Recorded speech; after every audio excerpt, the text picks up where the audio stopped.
You know, I've spent a great deal of time contemplating the nature of addiction, and I've come to a rather startling conclusion that most people find quite uncomfortable. What if the thing that nearly destroyed you was actually trying to save you?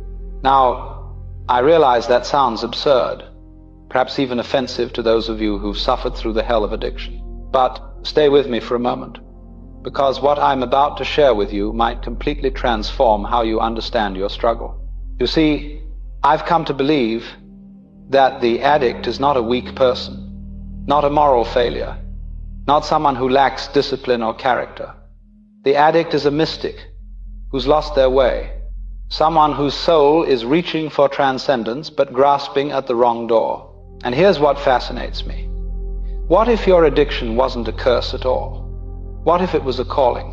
What if God or the universe, or whatever you want to call the fundamental ground of being, has been speaking to you all along through this very suffering? I want to explore with you today something rather profound, a complete reframing of addiction as a form of divine communication. And by the end of this, you may discover that you haven't been cursed, you've been chosen.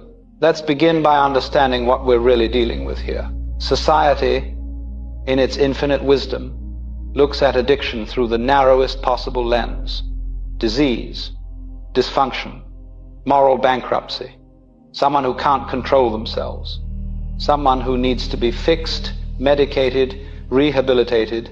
The whole approach is terribly mechanical. You're a broken machine that needs repair. But this completely misses the point, you see. Because what we call addiction is actually a spiritual crisis masquerading as a chemical dependency.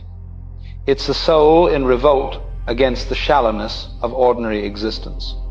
It's someone whose inner being is screaming for depth, for meaning, for connection to something vast and true. And when that connection can't be found through conventional means, the seeking becomes desperate, chaotic, self-destructive. I've often said that the addict is attempting to reproduce the mystical experience through chemistry. You're searching for God in a bottle, in a pill, in a powder.